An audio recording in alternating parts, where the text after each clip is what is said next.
10 children. Okay, hold on, Sally. Hold on, Sally. Okay, so, okay. You know, as we were trying to get this together, I heard a lot of stories. A lot of them were good. A lot of them were telling me things that were messy and sad, you know, things of relationships that maybe didn't work or whatever. But that's what happens in a big family. We are a huge tribe. We're a messy tribe, but we're a happy tribe. So we're glad that everyone is here. But I'd like to pause for a minute because there are a lot of people who aren't with us, especially 8 of the Hinkebein children and a lot of our siblings who've gone on. We have cousins who would like to be here who live out of town who couldn't be here. So let's just take a moment to remember all of those who aren't with us.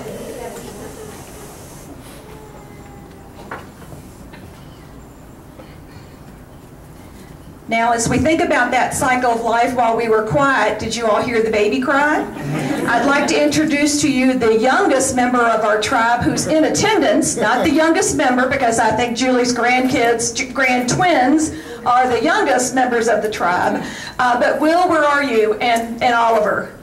Will and Oliver, and Oliver at the back table, 3 months old, is the youngest member to attend.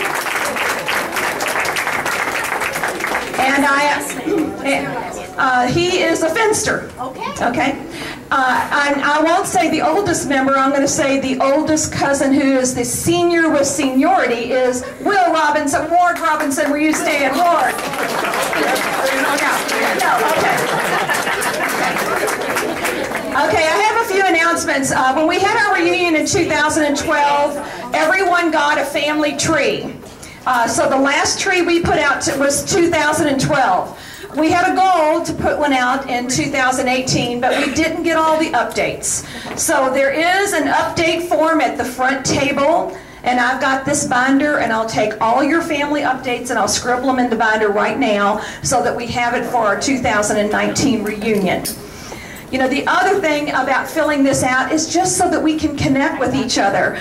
We had a family who just forgot to forward the information to their family, and at the last minute I thought, you know what, I'm just going to call one of them. And I found out that they hadn't gotten the information. So if we have your information, then it will be good so we can stay in contact with everybody.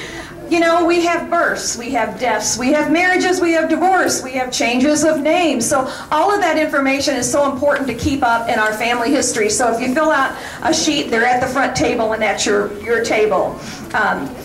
When we had a reunion planning meeting, one of the members came up with an idea. We have so many members of our family who are in business, who work for nonprofits, who are associated with nonprofits, that we ought to have a Hinkebein family Angie's List. You know, maybe we should be buying flooring from one of the Carneys. You know, maybe we ought to get some heating and air conditioning services from one of the Hinkebeins, whatever. That there are people in our family who have businesses and we ought to support them. So there is a line for that on this form so that we can help get your information out. Oh, excuse me, Mr. Brill, we know that people have bought Anderson windows from him. So, you know, we can help support each other's businesses. We talked about how hard it is to get all of that information on the table shareable. It's certainly easy with Facebook, but not everyone is on Facebook.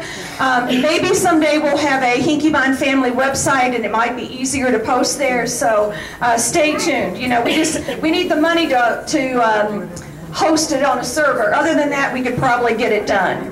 We are on Facebook, so I hope you like the family on Facebook so that everyone can connect. Now, where's Miss Claire? Will you come up here? One of the things that we decided was we had put this date together to try to get some of the Roberts family who are in Florida in, and unfortunately Lisa got sick and wasn't able to get the information out quickly enough to her family.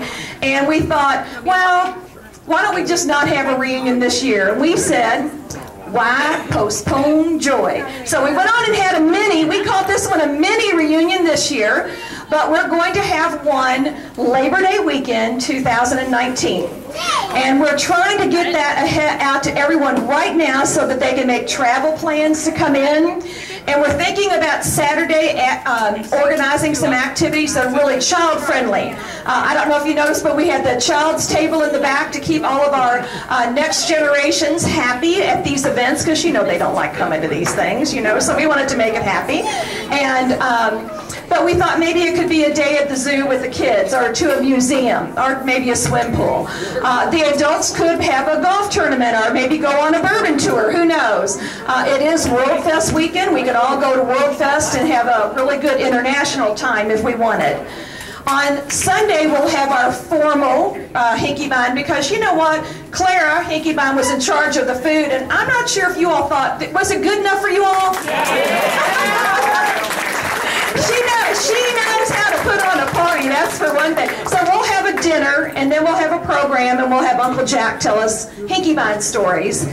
But on Monday, we're going to do something that we, the first generation, did when we were children, and that's an old-fashioned Hinkebein family picnic. And believe it or not, there's someone crazy enough in this group who's going to host it. And her name is Clara Hinkebein Kiefer. Hello, everybody. So, several years ago, I married an Indiana country boy, and when I did, I said, I'm not going to live in the country with you unless all my family live out there. And so he was crazy enough to buy up land and sell it to all my brothers and sisters. So we all live on the same road. And at one of the family reunions several years ago, we suggested, well, why don't we get everybody to come out to the country sometime? And Melissa reminded me of that. And I will happily host a picnic for everybody next year on Monday. I can't afford to feed 200 people, so we're going to ask everybody to bring their own picnic. We have a pool out there. Bring your own lounge chairs, because I don't have 200 of those either. So. But what do you have out there? We have a pool. We have plenty of cornhole sets, horseshoes, badminton. We'll have food and friendship, and it will be family, and we'll just have a lot of fun. That's great. For the first generation people, we used to have these when the adults were young and having all their babies, and the families wore ribbons. The Mershon always wore red ribbons, and so if someone saw a kid, of course there were so many of us, they go, oh, that's Dorothy's child, or oh, that's Thelma's child, because they could identify us by the ribbon. Now, we have these darling name tags today, thanks to Jessica Hinkebein. I think they're adorable. And if you don't want this for a souvenir, if you would turn it into that table when we're finished, we're going to recycle, because we're green Hinkebeins. And we're thrifty. We're thrifty Hinkebeins. We're going to recycle them for 2019. When we have a reunion next year, we will get a block of rooms for those people who want a hotel. But for those people who would like a B&B, we'll have cousins open up their homes for people who would like to have a Hinkebein family B&B experience. And there are people who did a lot of work today, and I just want to, I'm going to forget someone. Maggie brought these, Maggie May as we call her, Maggie May Warner-Smith, brought these beautiful zinnias from her yard to decorate our table. I introduced Clara. Clara, raise your hand again. Clara was in charge of the food with all of her clan. Jessica did the name badges. Okay, Julie just brought all the family history to every meeting. Can't remember who did what, whatever. We had a planning committee, and the planning committee met, and we talked more about family business than we did about the reunion. So if you'd like to be on the planning committee for next year, we'd love to have you. There are a couple other things I just want to point out. On the table, we have a wedding veil that's 105 years old. It was worn by Claire Hinkebein, Claire Dannenholt Hinkebein when she got married, and many Hinkebeins have worn it. So if you have, please sign that sheet so we can keep a record of everyone who's worn the veil. The other thing is, we are going to, after this event, we're going to take a group photo. I know that's going to be like herding cats, but we're going to take a group photo, and it's going to be fun because I see all of you all poring over those other reunion photos on the table. And so what we're going to do is put all the kids up front. We're going to put those who need to sit in a bench, those who are shorter, vertically challenged like myself, and then tall people in the back, and we will have a few risers. So it's going to be hard to keep us organized to get that photo taken, but we have a fabulous photographer here in Terry Thomas who's going to help organize everyone to get that done. And after we take our group photo, we are gonna ask you all to help clean up this room a little bit. But for those who would like, we're going to take a walk to 2 homes. First will be the home at 3075, and that's the home where Claire and Ed Hinkebein raised 10 children with 1 bathroom. So it's going to be fun. It's going to be fun. Oh, 3029, excuse me, 3029 Lexington Road. And then from there, we're going to walk to 2975, the home of Joseph and Julia Dannenhold. Joseph and Julia, Joseph was a tobacco baron, made some money, built a beautiful home in this area of town. And he had 5 children, and he wanted his children to be near him. So he bought 5 plots of land. Clara got 1 of them. So about 10 rows down from the house, she built a home for her and her husband who raised the 10 children. So we will walk from here to those homes, and if those who don't want to walk, we can get in our cars and drive and park on the west end of the campus. So we're going to go west to these homes. And if you all don't want to get lost, just stay together and we'll form a trail to get there. Now the best part of our Hinkebein reunion is to hear Hinkebein stories. And there's no better person to tell those stories than our Uncle Jack. And I have written down several of them, not enough, but thank God that Julie has, so that we have all of the wonderful memories that are in his home. We've heard a lot of stories. We heard about his parents coming across on the boat. We heard him talk about the Hinkebein drugstore. And I asked him to tell us a few stories today about Clara. And that was selfish because I don't know enough stories about my grandmother. And I've asked Ward Robinson, who is the first grandchild in the family, to be our moderator, and so that if we run out of stories or something, he has a lot of his own stories that he can add to it, and he can also ask Uncle Jack some questions. So please welcome our Uncle Jack Hinkebein.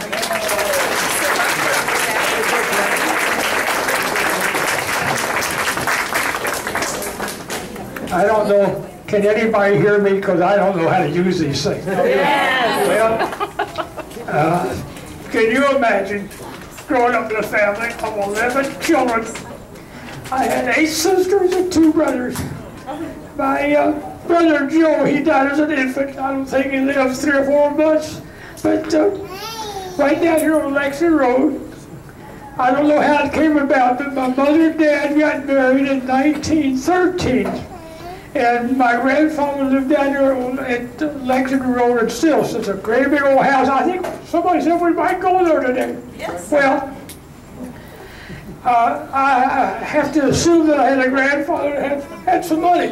So as every one of the children grew up, from what I understand, he gave them a lot and he built them a house. So it's a pretty good way to start out, is all I got to say. Don't we all wish we were that lucky, you know? But I grew up in that house with 8 sisters, and one was more beautiful than the other. But being a 10, 12, 15-year-old boy, I was so pleased because all these boys hung around the house, and I was so happy because I thought they all come to play with me. And lo and behold, I found they come to play with my sisters. And all of a sudden, that was disgusting. All these guys around there, girls. Anyway, the story they were telling, and I always like to tell it because some of you may have heard, my dad's birthday was in July, so we always had a big birthday party. And this is when all of my sisters were just starting to get married, and they were all young, men and women, and just having a few children. And one thing that went on there, and it was my dad's pleasure, all the couples and children, anybody who was in that party coming to that house, Dad had a string of $50 bills in his pocket. So everybody came up there and they lined up, and he'd give a $50 bill to this cow, and before long he went off and told somebody else, and they'd come up and give another 50. So this is what he did on his birthday party. That was his idea of a big time.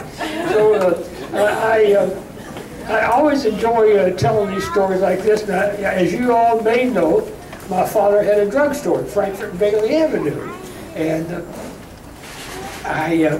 all the stories he told, and I used to like to listen to him. Prohibition, you couldn't get a pint of liquor unless you had a prescription for it. So